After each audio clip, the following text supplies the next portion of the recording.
안녕하십니까, 송영길TV 시청자 여러분. 지금까지 이제 완도 일정을 마치고 장보고 기념관에 들렸다가 해조류까지 기념관, 해조류 박물관까지 들리고 지금 이제 강진으로 향해 가고 있습니다. 강진, 우리 다산 정약용의 유배지 강진, 청자의 고장 강진을 가서 저기서 점심을 먹고 한번 사이제를 둘러보도록 하겠습니다. 근데 그 가기 전에 제가 긴급 인터뷰 시간을 이제 가는 길에 잡으려고 합니다. 그건 홍장원 국정원 차장에 대한 것입니다.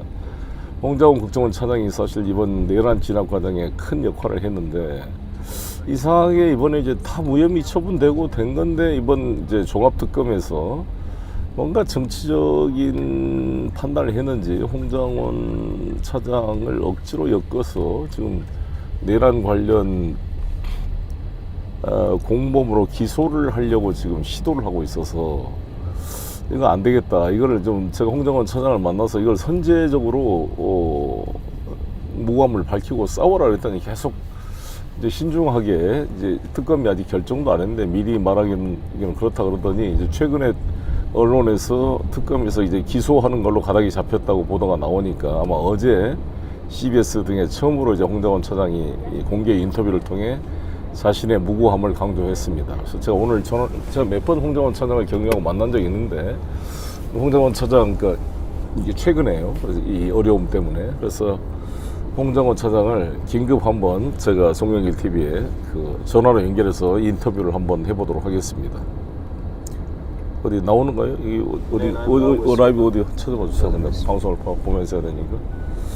홍장원 차장이 육사 43기, 뭐 제보다 한 2년 후배 또래 되는데, 육사 출신으로 군에 있다가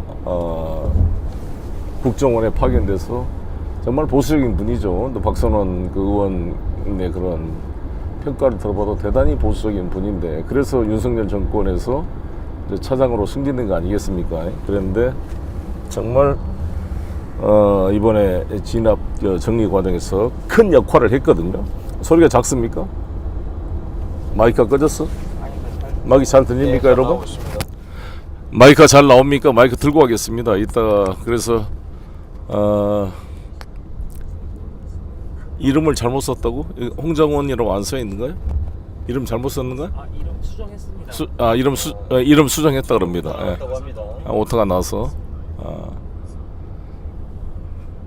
예, 마이크 들고 하겠습니다. 이제 잘 들립니까? 감사합니다. 그러면 홍장원 차장과 제가 전화로 스피커폰을 연결해서 제가 한번 대담을 해보겠습니다. 제가 워낙 만약에 서울에 있다면 스튜디오 불러서 같이 좀 적극 제가 옹호를 해주고 싶은데, 제가 변호사 자격이 있어서 이제 홍장원 변호사 변호인 선임이라도 해가지고 제가 돕고 싶은 마음입니다. 그래서 홍장원 잠깐만 기다려 주십시오.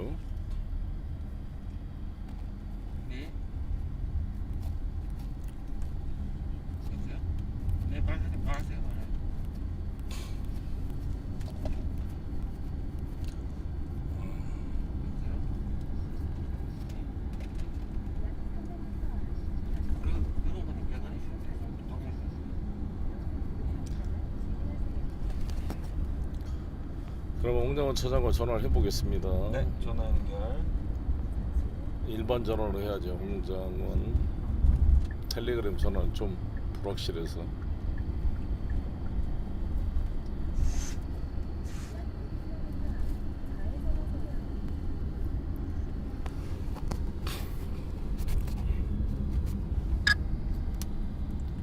여보세요. 네, 홍 차장님, 송영길입니다. 의원님 안녕하십니까? 네, 이제 송영길 TV에 지금 생중계 하면서 우리 홍 차장님의 제가 변호사로서 이제 변론을 할 겸 같이 좀 대화를 나눠보기로 했습니다. 감사합니다. 네, 시청자 여러분 말씀드린 것처럼 홍장원 차장님이 지금 나왔습니다. 그래서 스피커로 연결됐습니다. 지금 우리 많은 국민들이 걱정하는 것은 왜 홍 차장께서 종합특검에서 이렇게 혐의를 두고 수사를 해서 기소를 하려고 하는지, 아직 검찰의 종합특검에 몇 번 가서 조사를 받았습니까? 통상적으로 이렇게 입건이 될 거면은 사전에 참고인 조사도 하긴 하는데, 예. 저와 같은 경우는 사전에 이런 방구도 없었고 참고인 조사도 없는 상태에서 바로 5월 18일 날 입건이 돼서 예. 4번에 걸쳐서 출석 조사를 받았습니다. 그러니까 피의자 신문 조서를 4번에 걸쳐 받았다는 거죠.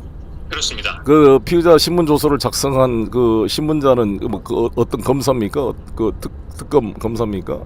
담당 조사관은 내란 특검에서 아마 직접 해용한 특별사법경찰관, 소위 말하는 특사경이었고요. 아, 예, 그랬군요. 근데 그 조사관들이 사실은 그 국정원의 후배들이었습니다. 그러니까 국정원 후배들이 선배를 조사한 꼴이 된 건데 그 주로 피의 사실이 핵심이 뭐예요? 그 윤석열의 지시를 받아서 외국 CIA 기관에 계엄을 옹호하는 메시지를 뭐 전달했다 이런 건가요? 그게 이제 아마 처음에 시작했던 단초였던 것 같고요. 네, 아마 제가 만약에 그러니까 제가 처음 출석해서 보니까 CIA 문건과 관련된 부분인데 CIA를 담당하는 거는 해외 부서니까 네네, 해외 부서를 담당하는 홍 차장은 당연히 원장, 예, 해외 담당 차장, 예, 해외 담당 부서장. 예. 그러니까 홍 차장이 모를 수가 없겠다라고 생각하고 바로 저를 입건했던 것 같습니다. 예, 그런데 보니까 예, 원장이 바로 해당 부서장에게 지시를 했고 네, 제가 그와 관련된 사항이 비껴나가 있다는 부분이 확인이 되니까 예, 다음부터는 이제 또 CIA 문건이 아니라 다른 거 예, 그런 걸로 해서 뭔가 좀 그 저한테 내란 임무를 수행한 것이 아닌가라는 부분에 대해서 의혹을 지속적으로 제기했는데 네, 봉지욱 TV에서 종합한 걸로 보면 그 관련된 혐의에 대한 저희 행위의 특정을 한 7개 정도를 나열했던 것 같습니다. 예, 결론부터 말씀드리면 예, 그 7개의 그 의혹과 의심의 행위에 대해서 네, 저는 4번의 출석을 통해서 충분히 설명했다고 생각하고 예, 특검에서 저에게 제시했던 소위 일부의 물적 증거에 대해서 충분히 탄핵했다고 생각합니다. 네. 근데 저는 좀 상식적으로 이해가 안 되는 게 일단 국가 원수인 자격을 가지고 있는 윤석열 대통령이 계엄령을 발동해서 지시를 내려서 조태영 국정원장한테 뭘 내렸다든지 아니면 직접 조태영 원장을 통하지 않고 직접 이 홍장원 차장한테 직접 전화까지 했잖아요. 네. 이게 그런 경우에 그러면 원장을 건너뛰어서 지시하는 경우가 있었고 그러면 이 첫 지시에 홍장원 차장이 고분고분하지 않고 뭔가 잘 안 된다는 느낌이 받았을 때는 이제 조태영 원장이 홍장원 차장을 건너뛰고 바로 국장한테 지시할 수도 있는 거잖아요. 그렇잖아요. 네. 네. 예를 들어서 그 김용현 국방부 장관이 그 김한순가요? 그 육참 총장 그 합참부장 앞에 말을 안 듣고 뭐 그러니까 그걸 제껴버리고 그 계엄사령관도 임명을 안 제껴버린 거잖아요. 합참을 빼버린 거잖아요. 네. 그러한 일이 벌어질 것 같고 일단 그 행정 공무원들 입장에서는 대통령의 지시가 나오면 이것이 법률적으로 위헌 여부를 판단하기 전에 초기 단계에는 매뉴얼에 따라 그 기본적인 어떤 행정 조치를 할 수도 있잖아요. 근데 나중에 어떤 문제가 발생해서 이제 이후에 다 위헌적 사실이 확인되면서 명령을 거부하는 경우가 있는 거 아닙니까? 근데 막 바로 그런 경우도 있는가요?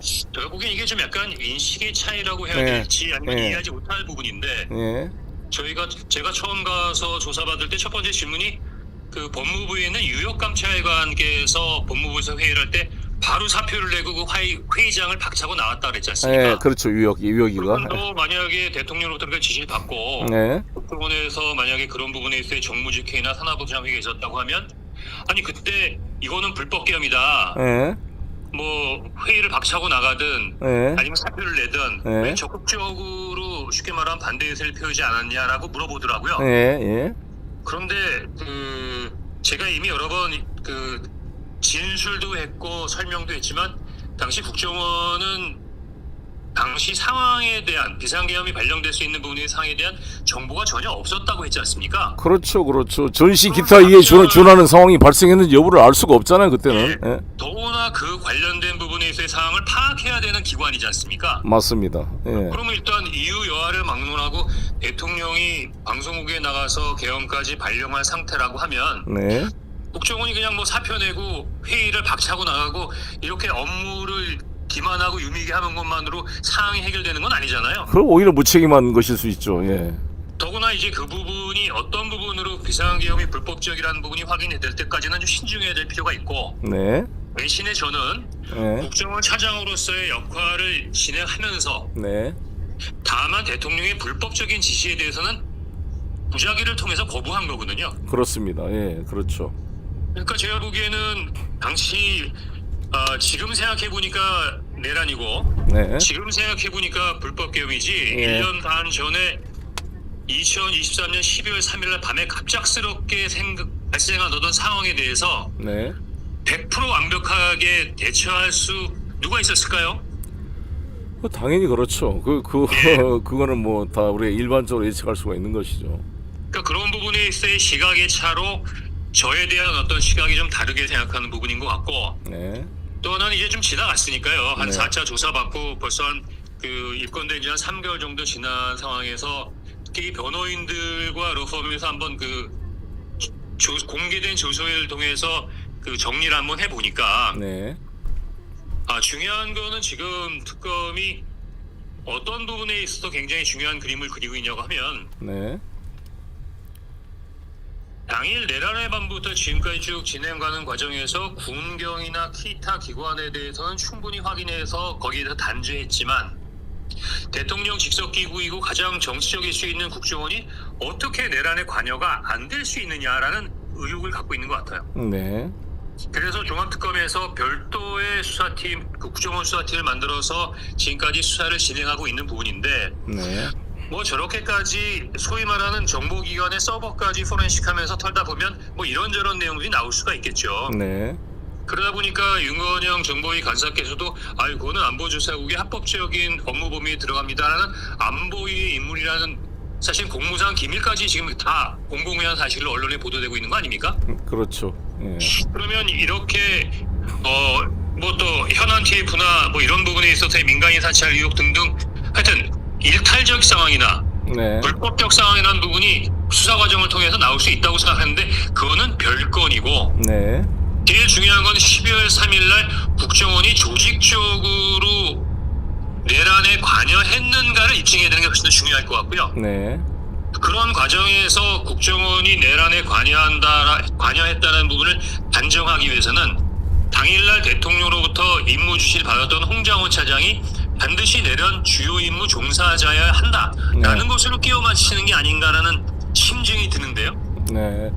그래서 특검이 가지고 있는 빠지기 쉬운 오류가 너무 이제 이 언론을 의식하고 자신들의 뭔가 존재 가치를 입증하기 위해서 무리하게 정치적인 판단을 통해 그림을 그려놓고 몰아가식 수사를 해서는 안 된다고 보는데, 이것이 우리가 윤석열 검찰의 그런 정치검찰 수사와 기소를 왜 분리해야 되는가는 이유 중에 하나가 바로 그거였습니다. 이 특수부 검사들은 이 경찰이 수사한 사건을 송치받아서 객관적 입장의 수사는 형사부 검사와 달리 특수부 검사는 자신들이 인지한 사건이기 때문에 자기들이 그림을 그려놓고 거기에 몰아가는 수사를 할 수밖에 없거든요. 그래서 그런 유사한 상황이 되는데, 저는 이제 아쉬운 게 이 현재 종합특검이 이 조이대 사법부에 대해서 제대로 수사한 게 있습니까? 거의 없죠 지금.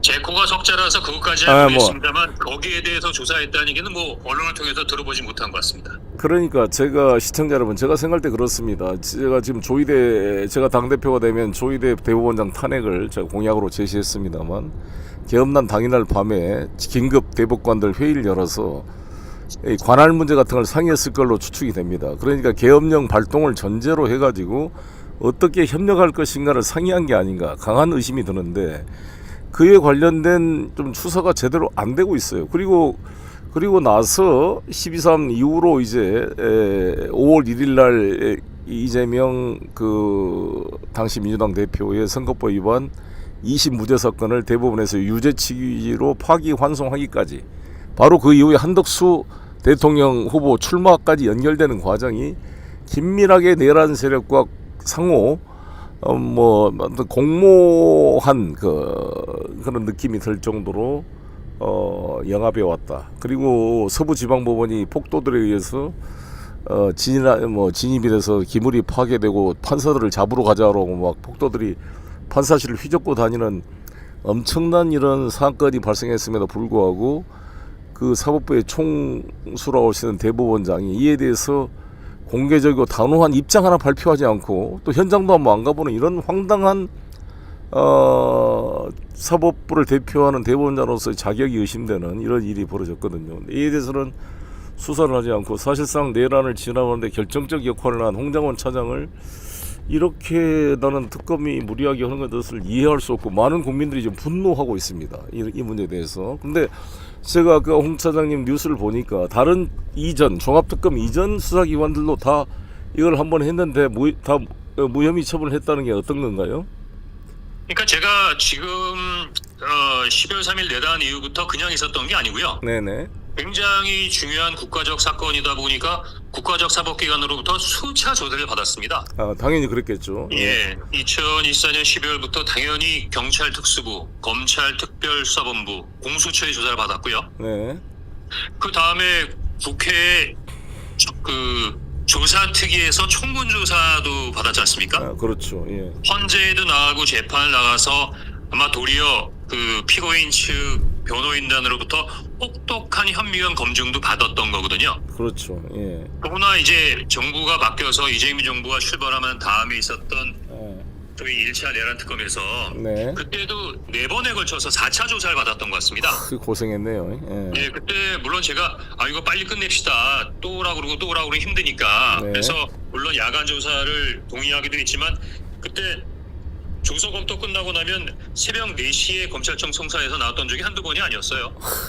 그렇게 다 지나고 나서 속속들이 하나씩을 다 열어봤고 예. 어느 정도 시간이 지나니까 통신 내역 조회서가 저희 집 책상에 쌓일 정도로 왔습니다. 아이고. 무슨 뜻이냐면 홍장원이가 그동안 누구랑 통화했는지 통신 내역을 사법기관들이 다 조회했다는 부분에 대한 통지 결과서를 일정 기간 예. 이후에 보내는 거지 않습니까? 예, 그렇습니다. 한 6개월 후에 보낼 겁니다. 예. 그렇게 되면 결국은 4대 국가의 수사기관이 홍장원에 대해서 충분히 조사를 한 것이고 네.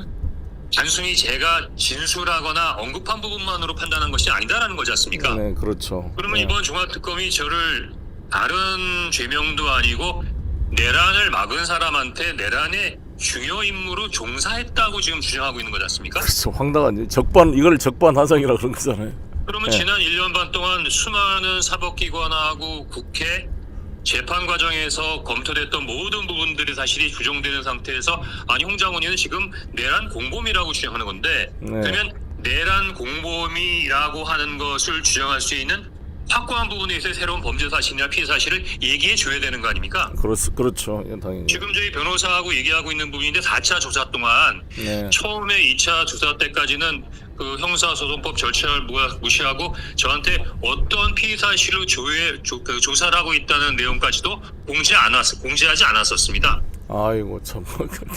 그러니까 제가 보기엔 일단 불러놓고 네. 이거 저거 물어보면서 뭐가 관계 있나를 그때부터 이제 찾기 시작한 건데 네. 제가 이제 처음에는 놀래기도 하고 네. 내가 모르는 게 있는가 당황하기도 하고 네. 해서 4차 조사기간 동안은 아무런 말을 못하고 조사에 임했는데 이제 벌써 마지막 조사가 끝난 지 5주가 지났고 네. 입건된 주 4개월이 지났는데 네. 우리 의원님 제가 어떤 내란 주요 임무 종사에 관련된 혐의를 받고 있다고 인지하고 계십니까? 전혀 모르고 있죠. 그러니까 사실상. 그러니까 TI에 관련된 부분이 뭐 너와 관계 있는 거 아니야? 아니야. 그거는 원장님께서 담당 부서장한테 직접 시켰던 거고 난 그때 업무에 패신당 상태라 그거 기억나지 않고 난 관계가 없는 부분이야. 나중에 나 도리어 뉴스 보고 알았어. 네. 뭐 방첩사 경찰 뭐 하나하나 얘기하는 부분에 대해서 충분히 그 설명을 드렸고요. 네네. 제일 당시 상황을 극명하게 나타낼 수 있는 예 중에 하나가 제가 그 조사받아 들어갈 때 합수부 관련된 내용이 있어서 합수부에 합자도 안 나왔다고 했지 않습니까? 네네네. 아니 회의 때 합수부 얘기를 하진 않는데 왜 합수부 얘기를 하나 했는데 보니까 특검에서 제시한 메모 다이어리 중에 네. 합수부에 대한 지원 관련된 내용이 써 있는 게 있었어요. 네. 그래서 제가 그걸 깜짝 놀라서 한번 보자, 자세히 한번 읽어보자 네. 라고 그 직원이 작성한 다이어리를 보니까 어떻게 돼 있냐면 제가 얘기하거나 부서장이 얘기하거나 누가 얘기한 것이 아니고 네. 당시 그날 내일 아침까지 원장이 그러니까 국정원장께서 각 부서별로 어떤 일을 할 수 있는지 메뉴를 좀 정리해 갖고 와라. 네. 왜냐하면 당시 전시계엄인 을지훈련에 대한 매뉴얼은 있었지만 이런 식의 비상계엄 관련된 부분의 매뉴얼은 국정원에 없었거든요. 네. 그러니까 그 담당 직원이 국가 위기 대응 매뉴얼이라고 네. 자기 부서에서 만들어놓은 한 장짜리 무슨 문건이 있었나 봐요. 그 문건이 뭔지는 모르겠습니다. 네네. 그런데 그 다이어리에 그대로 이렇게 써놨어요. 네. 한 장, 그러니까 국가위기 대응 매뉴얼 가로 열고 한 페이지 가로 네. 닫고 14쪽인가 14항에 네. 대통령 유고시에 뭐 등등등등 해서 뭐 합수, 그러니까 무슨 얘기냐면 제가 얘기한 것도 아니고 부대장도 얘기한 것도 아니고 그 메모를 작성한 자가 국가위기 대응 매뉴얼이라는 내용을 보고 거기에 있는 내용을 옮겨 적어 놓은 거예요. 네, 그렇겠죠. 당연히 이 비상사태 발생하면. 그 사람이 옮겨놓은 그 내용을 그 글을 읽어보면 충분히 이해할 수 있는데도 불구하고 너 혹시 학수부 관련된 지원 얘기한 거에 근거로 제시한 겁니다 저한테. 아, 홍 차장 이야기를 듣고 이게 메모한 게 아니냐 이런 식으로. 그러니까 그 국가위기 대응 매뉴얼이라는 것의 조문을 옮겨 적은 것이라고 생각지 않고 네. 이 다이어리 이런 게 써 있는 거니까 이거 네가 얘기한 거 아니냐라고 저는 추궁한 거죠. 네, 좀 황당하네요. 그리고 저희 그 방첩사 컨택 포인트도 마찬가지입니다. 제가 그 어제 방송에도 있지만 아니 국가기관끼리 방첩사든 경찰이든 국방부든 외교부든 기타 기관하고 기본적인 부분에 있어서의 협조 관계를 구축하고 있지 않나요? 네, 그렇죠. 당연히 그렇죠. 더구나 제가 그날 밤에 방첩사령관하고 3번이나 직접 통화하지 않습니까? 네, 네. 또 하나는 방첩공유센터라고 하는 국정원 조직 내에 방첩사 군인이 와서 같이 합동근무를 하고 있거든요. 네, 네, 그렇군요. 또구나 제3하에 방첩사를 출입하는 방첩사 연락관이 있었어요. 네, 네. 그러면 3중으로 연락할 수 있는 체계가 구축된 상태에서 그날 밤에 갑자기 방첩사의 컨택 포인트를 구축하라? 네. 앞뒤가 안 맞지 않습니까? 그렇죠. 이미 상서로 돼 있는데. 그러니까 앞뒤가 안 맞고 근거가 없는 증거를 반복적으로 들이대면서 저한테 얘기했던 제 혐의에 대한 행위가 7가지까지 나오더라고요. 참, 예. 그 현안 TF라고 하는 건 일종의 민간인 사찰과 관련된 것이 아니라는 의혹인데 예. 아니 제가 해외 차장이지 않습니까? 예.